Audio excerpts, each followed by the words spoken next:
Bonjour et bienvenue à cette 8e vidéo d'une série de 12 consacrée aux 12 guérisseurs du Dr Bach. Si vous ne savez pas ce que sont les 12 guérisseurs, je vous invite à aller écouter la vidéo que j'ai postée il y a quelques mois déjà et qui explique ce que sont les 12 guérisseurs et quelle est mon intention en vous en présentant un par mois. Aujourd'hui donc, nous nous intéressons au 8e guérisseur qui est Serato.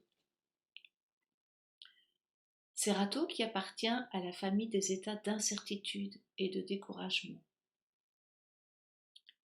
Je vous ai déjà expliqué que pour les 12 guérisseurs, il y avait chaque fois une face ombre et une face lumière.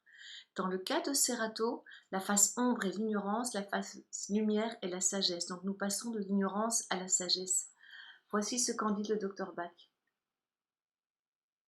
Pour ceux qui n'ont pas suffisamment confiance en eux-mêmes pour faire ce qu'ils ont décidé, ils recherchent constamment l'avis des autres et sont souvent fourvoyés.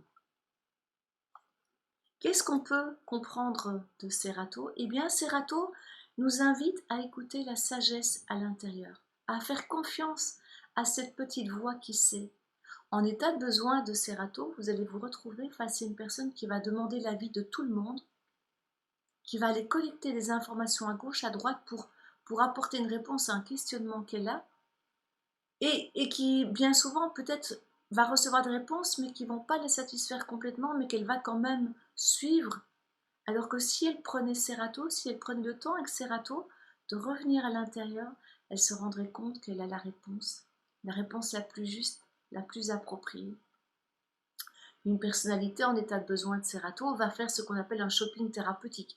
Elle va aller consulter un conseiller en fleurs de bac, puis une kinésiologue, puis faire une constellation familiale, avec chaque fois la même question, mais parce que la réponse qu'un ou une praticienne va lui donner ne va pas le satisfaire ou la satisfaire, et donc va avoir ce besoin d'aller demander l'avis de plusieurs personnes, alors que si elle prenait le temps, avec l'aide peut-être de l'un d'entre eux, de vraiment rentrer à l'intérieur et écouter, se faire accompagner par Serato, elle obtiendrait toutes les réponses parce qu'elle a tout en elle.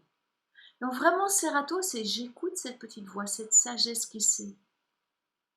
D'un point de vue plus courant, dans une vie courante, aller faire des courses avec quelqu'un en besoin de Serato, eh bien vous allez avoir une personnalité qui va vous demander constamment avis. Que penses-tu de ce produit, ou de ce vêtement, tel autre vêtement? Va écouter votre avis, qui est peut-être à contre-courant de ce qu'elle pense au fond d'elle, mais elle ne va pas oser écouter, elle va plutôt se fier à la vie extérieure qu'au sien.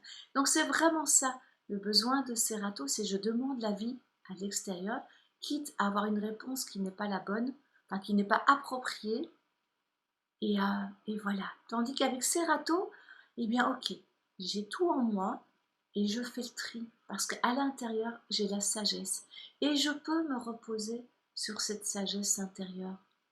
Je peux vraiment m'appuyer sur elle et prendre toutes mes décisions, poser tous mes choix au départ de cette sagesse, de cette voix à l'intérieur de moi qui sait. Cette voix qui peut être entendue quand vraiment on fait silence, qu'on coupe le mental et qu'on revient dans la profondeur et dans l'écoute attentive. Et c'est une petite voix qui parfois murmure, et quand on lui laisse de la place, eh bien voilà, elle se déploie.